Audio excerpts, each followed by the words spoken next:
Hey, what's up guys? So today we're going to be doing a really cool thing. I'm going to be calling it Unranked to the Top. We're going to be showing off a top tier competitive Harpie deck in action, kind of going over how the progression works as you're climbing up the ladder over here. And he actually did end up placing top 7 at one point. Let's go ahead and kind of check it out and we'll catch some of the duels, and we're going to go ahead and start off with it about 400-ish ranked, and we're going to go ahead and work our way up all the way towards the top. So you guys are going to be able to see a bunch of variety of duels, and you guys can kind of understand maybe how this deck is going to work, as it's still a very decent deck. I think Harpies have a lot more potential than people actually think they do. Obviously with the new Banlist, Feather Duster, fantastic card, but there's another card that is actually really good in the deck. But anyways, let's go ahead and start the series over here. So this is Black Viper. He's the guy that is going to be playing Harpies, and I think it's a really cool introduction to the series, and if you guys have some feedback, we'll definitely like to hear it. We're going to be doing this on Dueling Book, but I won't limit the series just to Dueling Book, but I'll consider it unranked to where, like, you know, you're just starting off.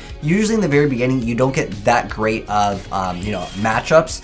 In the very beginning, like when you're like 100 rank, you know, you just don't get that much meta. But here it is up against Emancipator, so we'll show off mostly meta here. But if there's something cool or interesting, we'll go ahead and check it out. If there's a very high ranked player playing it, I'm gonna go ahead and showcase a bunch of different duels and matchups over here. So you're going with made the Hulk, and that was stopped by the Feather Storm, so that's going to be game. Some of these are going to be a little bit fast, but I think I would rather them be a little bit too fast than too slow, so I can go ahead and show you guys lots of gameplays over here. But Feather Storm, fantastic card. Being able to go and stop this, he really didn't have too much plays after that because it stops everything for the rest of the turn. So that duel over there was the beginning, which was at like 400 and something. Now we're moving into the 500 here. So let's go ahead and play it. I wish there was an in-between fast forward, like it was fast forward, but at like half the speed. Like Yugioh Pro or EDO Pro does it relatively decent at a pace. I feel like Dueling Book is a little bit fast with this, but again, I would rather the series have the plays be kind of fast when we check out a bunch of them versus too slow. But again, I want your guys' feedback, as this is a new series to the channel over here. But we're gonna go ahead and see the little Feather Rest, aka the little Pot of Avarice for the Harpies. We've even got Double or Nothing for the Utopia Cheese. But in terms of what Harpies can do, since I think some of you guys might be watching this to kind of build Harpies, I'll give you guys a deck profile in a later video. So if you're new here, subscribe, turn that bell, and you will see a deck profile of this perhaps in the future once Black Viper hooks me up with it, because I think he's got a really good deck over here. But the best first play that you can really do in a lot of different like non-meta-ish deck is to go for a Barrier Statue, kind of lock your opponent out. But the other guy is going to be playing Burning Abyss. Obviously, this is a very popular deck as well.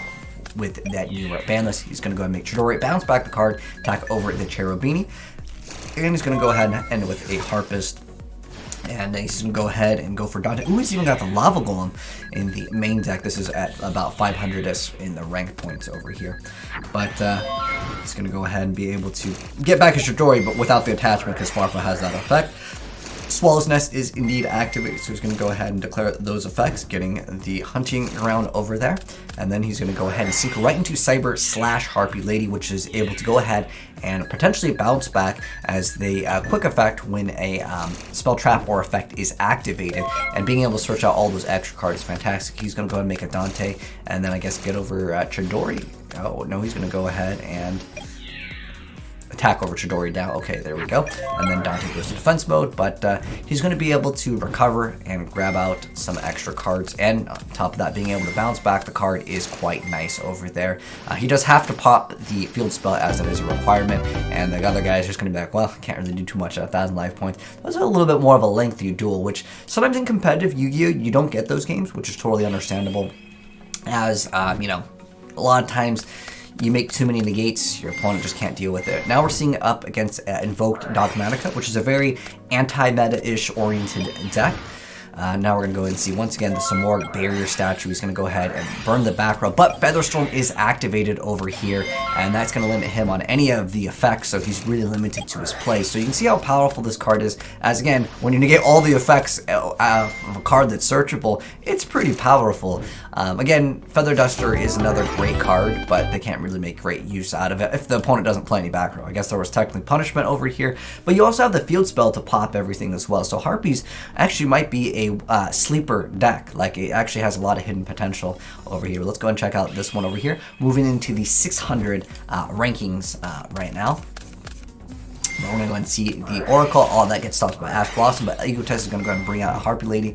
Once again, number 1 over there, double of them. He's going to go ahead and make some work, and then end phase go ahead and barrier statue. As again, that's kind of what you'd want to do against most decks. If you're going against an unknown deck, that is definitely good over there. So he's going to go ahead and chain it to it, and he's limited up to what he can summon, as he can't really go for anything. And he's going to go ahead and pop all the back row because he's not going to be summoning any Eldritch. And what are these actually? They are over here. They are Zombie Light. Okay, I was kind of curious on that. So yeah, he's going to get wrecked out by that. Sometimes again, that's just what happens in competitive Yu-Gi-Oh!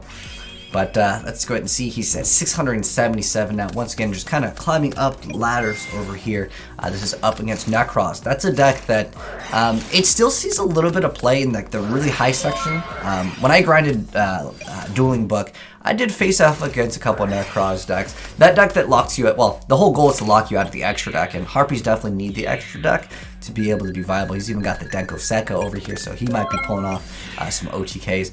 But I just want to go ahead and highlight some of the cool moments, and against again a variety of different duels and matchups, so you guys can see how good Harpies are actually potentially in this current format over here. As again, they have the ability to lock you out, and on top of that, they have the ability to pop lots of back row. Although I don't know if I would consider that super like important right now in today's meta, as most of the stuff would just negate your summon and coming out in the first place. But we also happen to have the Alluring Mirror Split, which once you crash your monster, because if a Harpie is destroyed battle by card effect, you're able to go ahead and instantly go right into another free extra monster, which is a really good effect over there. It's a once per turn, otherwise that'd be way too powerful because you'd be able to get stuff. But now he's got the double Harpie Synchros over here, the Cyber / Harpie Lady, which I love the artwork on this card, by the way. But yeah, let's go ahead and continue on. Now we're moving to 785 over here. I like that artwork of the, was it the Luster Dragon? The with the Blue Eyes Ultimate Dragon. Oh, he's playing, it looks like Generator Dragons, maybe? Because I see the Red Eyes Insight. Although it just might be different alternate ways to turbo out this thing, as this card is just amazing. So he's got all these generator tokens over here. He goes effective Harpie, he says okay. And then he's going to go ahead and get the effective Channeler. And go right into Perfumer. That gets stopped, but the Harpie's Featherstorm is activated. Remember, if you control a Wind Wing Beast monster until the end of this turn, you get to negate all the effects. And the guy just said, GG. He says, sorry, GG's. Yeah, this card is just really powerful, and he made the Utopia over here in his opponent, which was like, I don't want none of that. Wish you could click and see what their next top deck was. That'd be a cool feature. But let's go ahead and play this one out. Now, this one is up against the top 4 player. Again, these are at the time that these were recorded. In fact, yeah, we'll talk a little bit more about that later. But again, like, these are against really other good players. This guy's 1100, which at the moment that I'm recording this video, or because he sent these in like as time progressed, as this is going to be like a progression series, as it's like unranked to the top. So some of these aren't in like the same day, if that makes any sense. But it's not like they're separated by Banlist. These are all obviously with the newer list over here. So this guy's playing Eldritch Numeron. This guy was, again, at the time they were recording, he was ranked 4. I'm not sure what this would be ranked, again, at the time of the recording. I'm guessing at least like top 50-ish. But let's go ahead, and he's asking if that is okay over there. So he's going to go ahead and add the Egotist. And he's going to go ahead and activate that Egotist and go ahead and special summon a Harpie, unless that goes ahead and gets stopped. Let's go ahead and just fast forward this.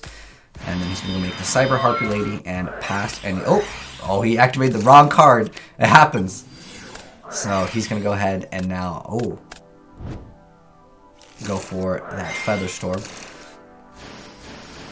And Numeron is going to make S0 over here. And then he's going to go ahead and drop it. Ooh, that was a good play over there. Because with this... Oh, wait, hold on. If I can go ahead and pause it, because this is really fast. You can send any number of other cards from your hand and or field to the graveyard, which would then proc your effect of Hysteric Sign, because during the end phase, if this card is in the graveyard, because it was sent there from the hand or field, you get to add 3 Harpie cards, which could include Featherstorm, which goes ahead and says, well, your opponent is not going to be able to play. You can see how many watchers there are over here. It's like so big, it doesn't even scroll down all the way. That's pretty cool, as more people are joining. Once you start getting towards the top of the leaderboards, you'll get a lot more spectators, as you guys will notice over here. So he says, thinking at draw phase. So the guy, he's got Conquistador and Haraquero of the Golden Land over here.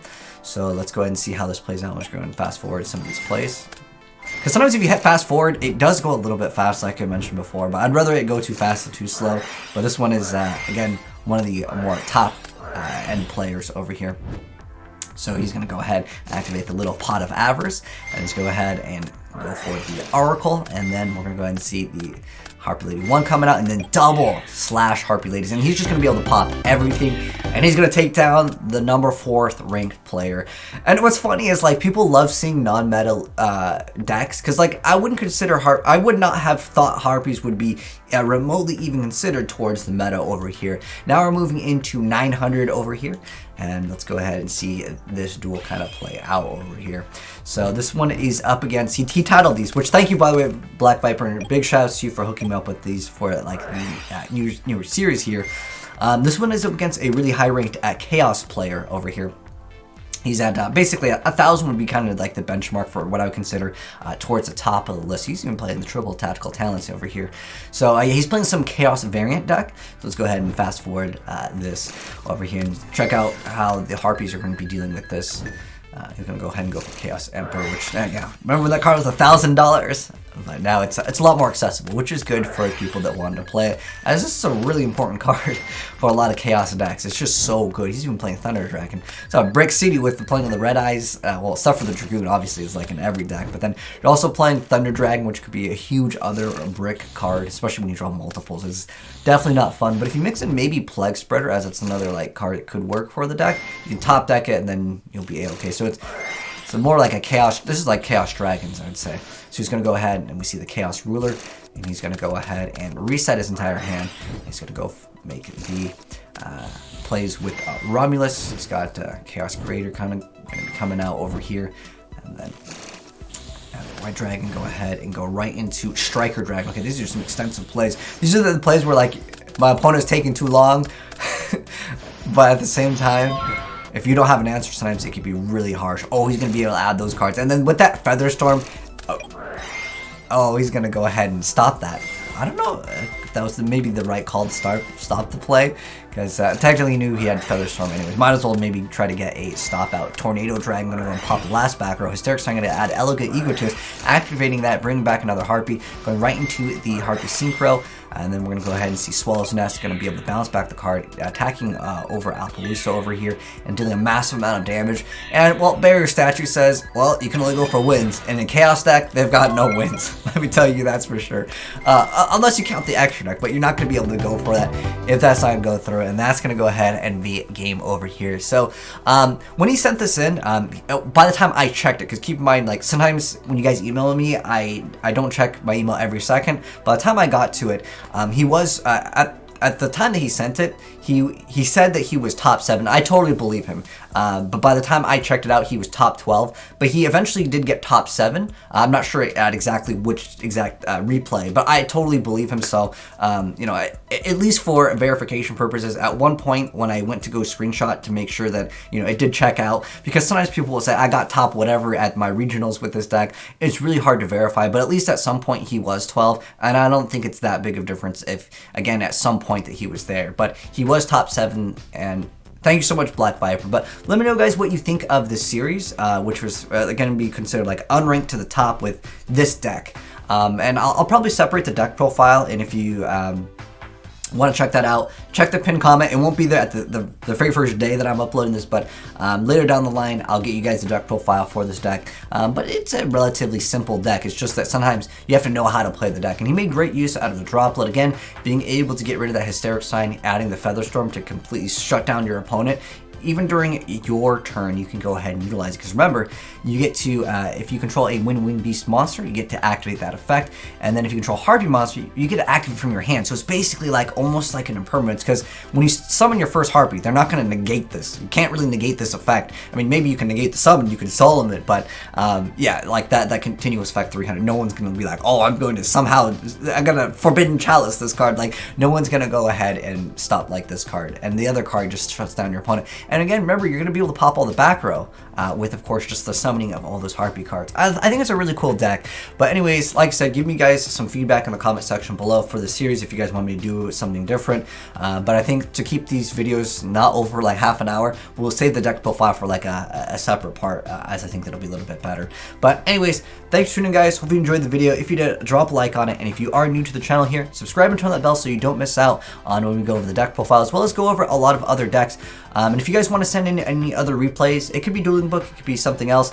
Although for the series of Unranked to the top, obviously it has to be Dueling Book, because I think that makes more sense, because there's not a really good ranking system in Yu-Gi-Oh! Pro. Technically, Dev Pro had a good ranking system, but unfortunately, Dev Pro not the most popular anymore, so it's going to be hard for that. But anyways, take care, guys, and I'll catch you in the next video. Have a good one. And like I said, if you want to send me an, like a unranked to the top of whatever, feel free to send it in. Emails down below in the description box. And I'll catch you guys in the next one. Peace.